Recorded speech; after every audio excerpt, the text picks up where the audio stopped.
Avec le Touquet et Béthune, le Charlemagne est le 3e rallye de la région, comptant pour le championnat de France de 2e division. C'est aussi le dernier rallye de la Ligue. La saison 91 touche à sa fin. Cela se sent, la participation est en baisse. Néanmoins, cette 9e édition a été animée avec des conditions météo difficiles et on a pu assister à la confirmation d'un nouveau talent. Sûre et certaine de remporter.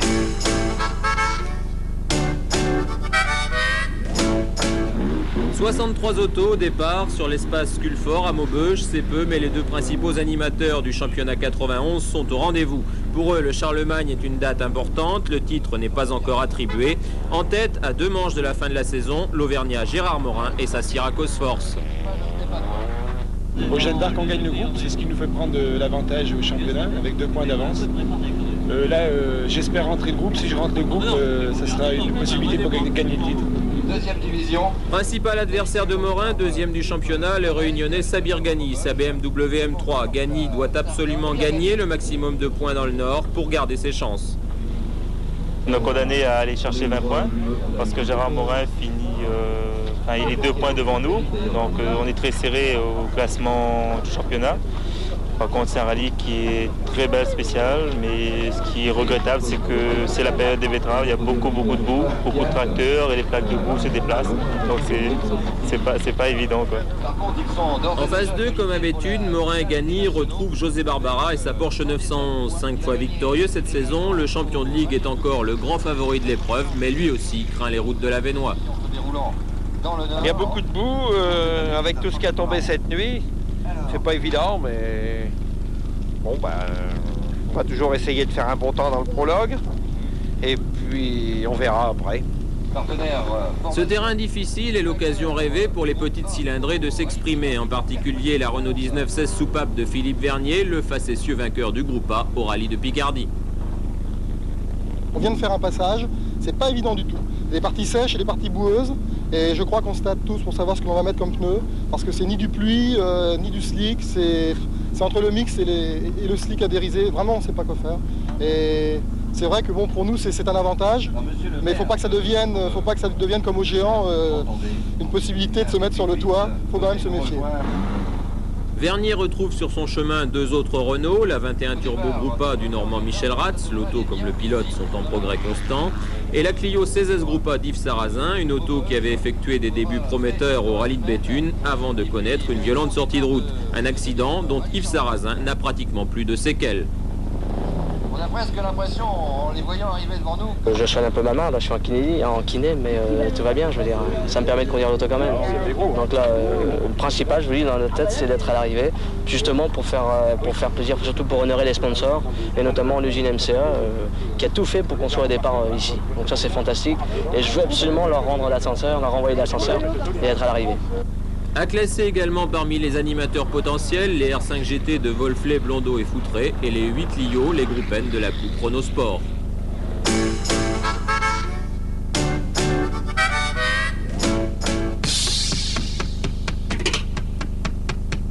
En général, la première spéciale d'un rallye est considérée comme une mise en jambe pour établir un premier classement avant de passer aux choses sérieuses.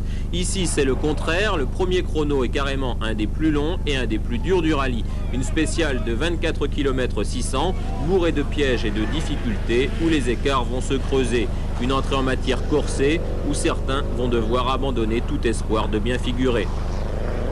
Ce premier tri va s'avérer particulièrement sélectif. Au terme de cette première spéciale, le 12e a déjà plus d'1 minute de retard sur le premier.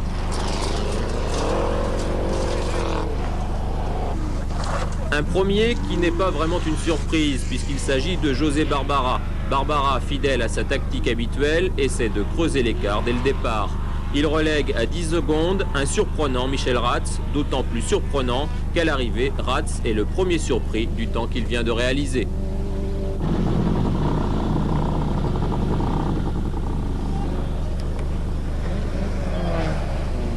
Mais le problème, c'est qu'on a fait un tête à queue quand même. J'en perds pas beaucoup, on met la marche arrière, on est reparti, mais on a perdu un petit peu. J'avais pris le pari de mettre des slicks adhérisés. J'ai bien fait, et j'ai assuré partout où il y avait de la boue. Et donc là, on n'était pas très vite. Mais dès que je voyais que ça séchait, paf, on attaquait fort. Et comme on a monté une boîte un peu plus courte que d'habitude, parce que j'avais pas beaucoup de relance d'habitude en deuxième, là on a de la relance, donc c'est bien. Derrière Barbara Herat, Sogani qui découvre les routes du bassin de la Sambre limite les dégâts à la 3e place et prend une douzaine de secondes d'avance à son grand rival Gérard Morin. Morin déçu de sa prestation. Une erreur de pneu, je suis parti en S2 retaillé, elle peut partir en S1. J'ai vu le temps sécher, je pensais chauffer le S2, j'ai jamais chauffé. C'est très boueux, très boueux. Je pense que parfois c'est ce que je disais tout à l'heure, c'est un peu le domaine du miracle de rester sur la route. La performance de ce début de course est à mettre à l'œuvre du Calaisien Johan Vanson sur une 309 GTI du North Sport Engineering. Il rentre dans les 5 premiers. Philippe Vernier était lui aussi parti pour signer une performance, mais dans les derniers kilomètres, une crevaison lui a fait perdre le bénéfice d'une course-poursuite sur les talons de la Clio de Sarrazin. Vernier rentre néanmoins dans les 10, alors qu'Yves Sarrazin se contente de la 29e place. La raison principale, c'est que bon, j'ai pas le droit à l'erreur. Ce coup-ci, il faut absolument que nous sommes déterminés à ramener l'auto jusqu'au bout. Donc là, je suis en train d'assurer au maximum. Et j'assure tellement en fait que bon, c'est sûr que les autres nous mettent des valises. Au sein de la Coupe Clio, le Normand Serge Jordan a pris les choses en main. Son avance sur ses poursuivants est déjà conséquente.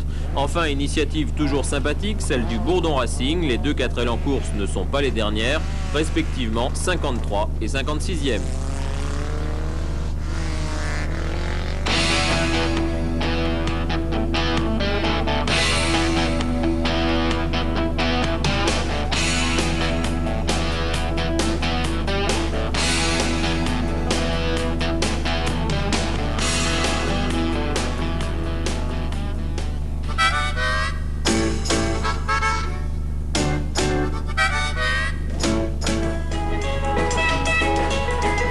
Retour en arrière sur les 5 dernières éditions d'un rallye qui n'a pas encore fêté son 10e anniversaire. 1986, le 4e rallye Charlemagne vit un moment historique. 15 ans après son dernier succès, José Barbara renoue avec la victoire. À Avennes-sur-Helpe, sa Porsche triomphe de la Samba Rally du champion de ligue Jean-Marc Ivens.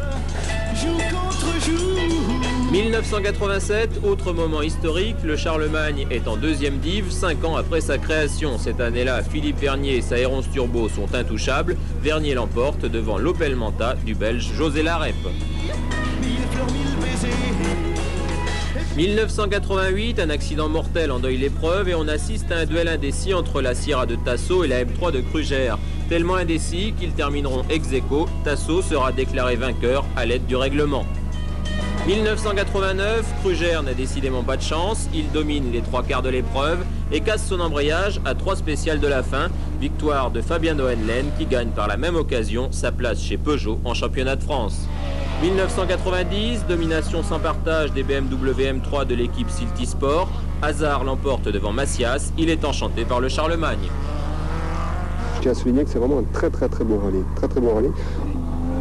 L'opinion de Jean-Hugues Hazard reflète l'avis général. Pourtant, tous les ans, le rallye se retrouve confronté au même problème, un manque de concurrents dû au fait qu'en fin de saison, les pilotes sont souvent à court de budget. Pourtant, les arguments en faveur du Charlemagne ne manquent pas, à commencer par les primes d'arrivée, c'est l'épreuve la plus richement dotée du championnat. Les primes sont beaucoup plus importantes. On distribue cette année 315 000 francs de prix. Distribué en scratch, en groupe et en classe. Et en classe cette année, même le gars qui fait le premier scratch en poche 5 000 francs. Ce qui n'est pas négligeable à ce niveau-là. Cette année encore, cela n'a pas suffi pour atteindre la barre des 80 engagés. Malgré tout, ce relatif manque d'intérêt de la part des pilotes n'a pas empêché le rallye de prendre sa vitesse de croisière. En quittant Avennes pour Maubeuge, le Charlemagne a trouvé un public, le soutien d'une municipalité et d'une usine, MCA, qui participe à l'épreuve en organisant une spéciale sur son parking. Après 5 années en 2e div, le Charlemagne est devenu un événement populaire dont l'accession en championnat de France est toujours un des objectifs. C'est notre objectif. On envisage aussi de revenir en inter. On a quelques contacts avec des gens de Belgique et des gens qui viennent d'Angleterre. L'année prochaine, ce sera peut-être en inter.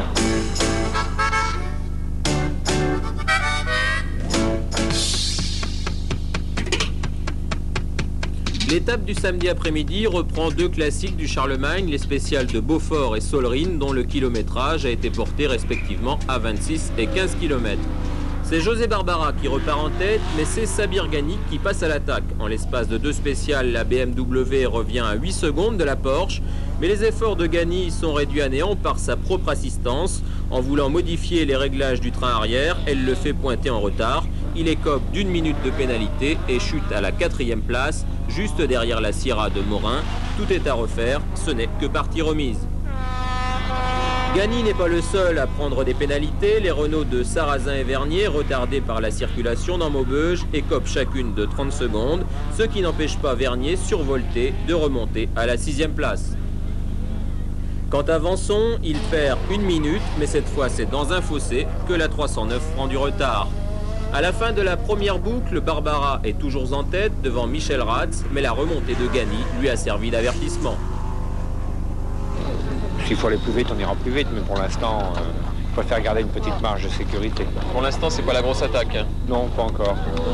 Mais ce soir, dans les spéciales de nuit, on va attaquer un coup. C'est de faire un petit trou, parce que demain, il va pleuvoir. À la nuit tombante, un élément va contrecarrer les plans de Barbara. Cet élément, ce sont les pneus. Michelin n'en fabrique plus aux dimensions de la Porsche. Le nordiste est obligé de rouler avec des gommes usagées, ce qui lui vaut de commettre plusieurs têtes à queue successifs. Au terme de l'étape, le bilan est lourd. En 2 spéciales, Barbara a perdu la bagatelle d'1 minute 39. Il n'est plus en tête du rallye. Non, il n'y a rien. 9,29. Ouais, c'est ça. Ah ouais. Je pense. Ah ouais, là on a perdu. Il y a une fois, on était coincé, il a fallu faire demi-tour. Alors comme ça, bon. Pendant ce temps, imperturbable, Ghani aligne est en scratch. Il rattrape sa minute de pénalité et prend la tête de l'épreuve. Oui, ça s'est bien passé. C'est dommage qu'on a pris ça parce qu'on aurait pu avoir une avance suffisante pour assurer demain, mais l'avance est encore un peu trop minime pour pouvoir assurer. Donc je crois que la première boucle, il faudra rouler encore et assurer peut-être dans la 2e boucle si tout s'est bien passé. À 28 secondes derrière Ghani, Serge Jordan a profité des spéciales de nuit. Il s'empare de la 2e place. Il faut reconnaître que le tracé est avantageux pour la Clio puisqu'il y a beaucoup d'enchaînements rapides. Les conditions d'adhérence sont quand même assez précaires, ce qui met en évidence les qualités de tenue de route de la voiture, ce qui nous a permis de faire ce résultat provisoire.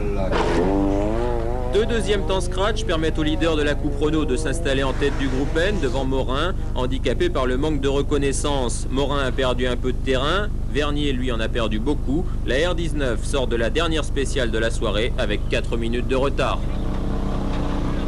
Il y a un mec qui est seulement sorti là-bas. Hein. Ouais. Dans un trou, jamais réussi à sortir.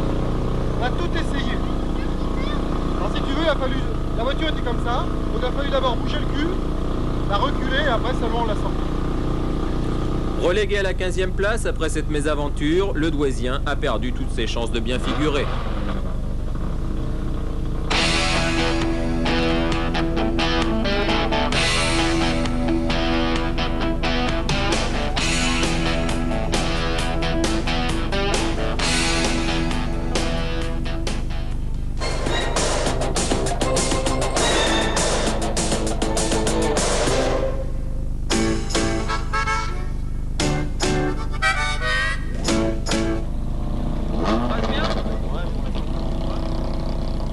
Ils sont moins bien classés que Barbara, Ghani ou Morin, pourtant eux aussi dominent leur catégorie.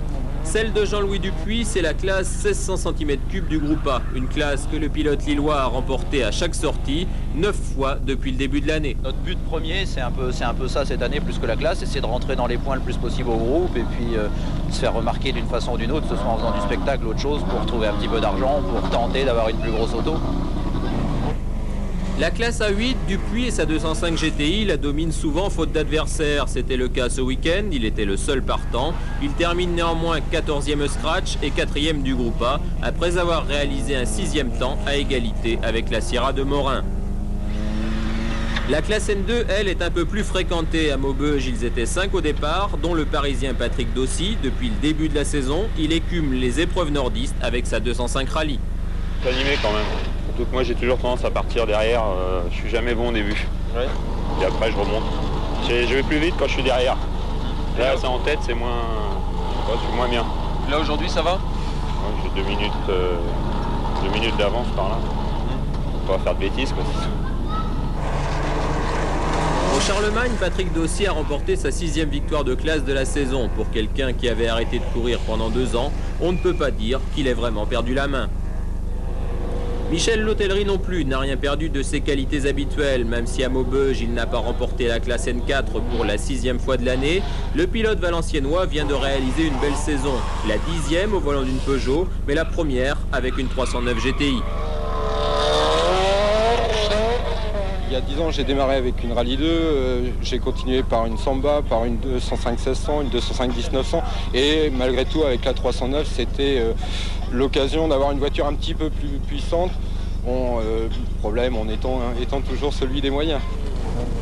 Grâce à leurs résultats, l'hôtellerie Dossier et Dupuis sont qualifiés pour la finale de la Coupe de France qui aura lieu le 23 novembre à Tournus. La confrontation sera intéressante. Ils retrouveront là-bas des pilotes qui, comme eux, dominent leur classe dans d'autres régions.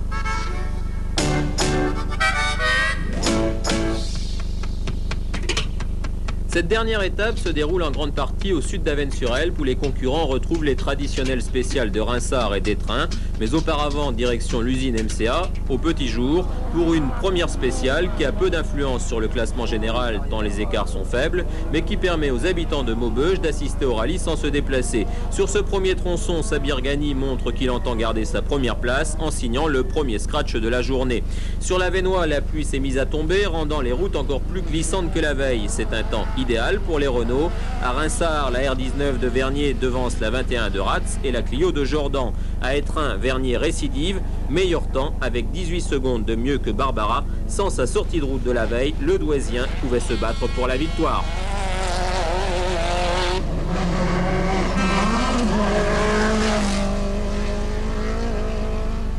Je te dis pas, si on n'avait pas eu cette merde hier, 3 minutes au trou, là, plus la pénalité, nom de Dieu.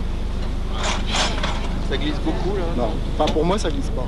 Partout je me dis tu pourrais aller plus vite, tu pourrais aller plus vite. Même le copie me l'a dit. Il m'a dit encore on n'est pas au bout, hein. Il m'a dit on pourrait aller plus vite. Je dis oui je sais, je m'en suis rendu compte. Imagine, ça tient mais c'est incroyable. Incroyable. L'aisance des Renault ne fait pas l'affaire de Morin qui aimerait bien revenir sur Jordan en tête du groupe N et de Barbara qui est bousculé la 2e place par Ratz. Le nordiste n'a pourtant pas perdu tout espoir de rattraper Ghani. On doit être remonté à la 2e place puisqu'on était dégringolé à la 4e. Mais bon, c'est pas fini, il reste 24 secondes avec Ghani.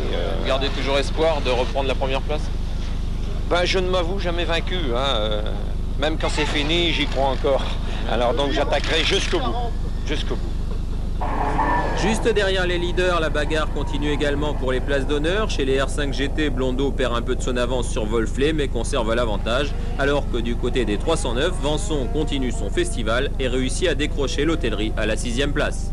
Bon, l'année dernière, on est venu avec une 205 Groupa, on a vu que c'était du terrain pour les petites voitures, on s'est dit on va essayer de refaire cette année, on a bien reconnu, on connaît bien le parcours, bon, donc on a essayé pour une fois de montrer que les 309 étaient capables d'être dans les bonnes places. Maintenant, a priori, ça se passe bien?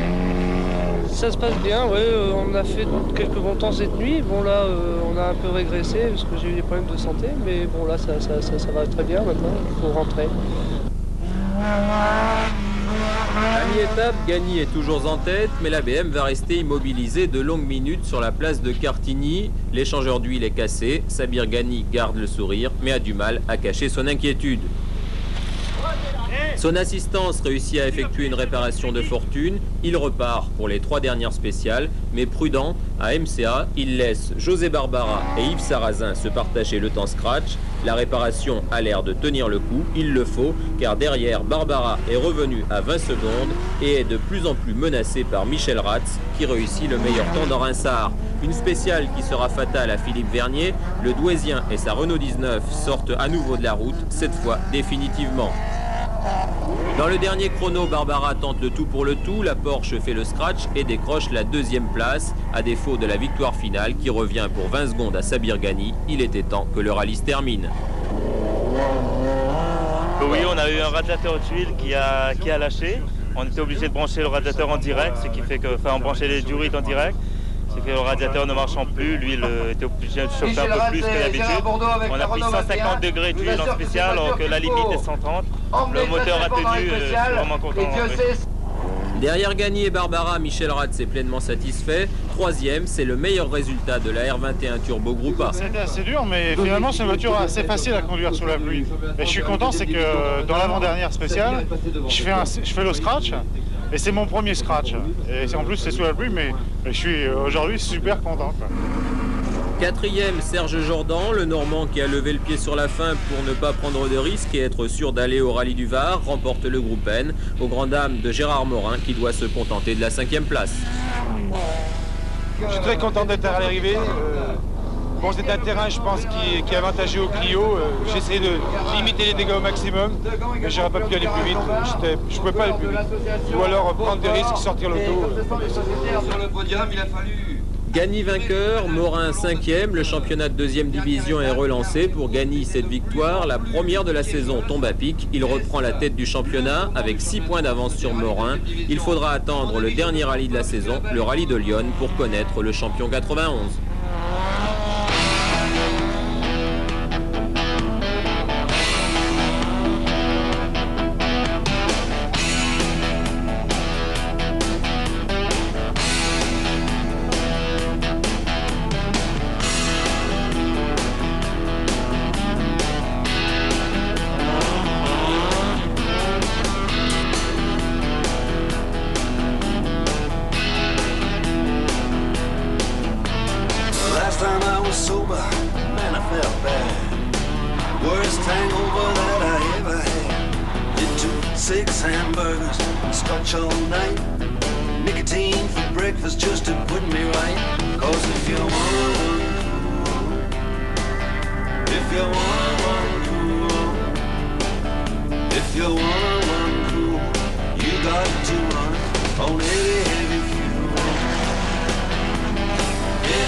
Avant de conclure, un dernier coup d'œil sur les 10 premiers avec la 10e place, Sylvain Blondeau sur R5 GT Turbo.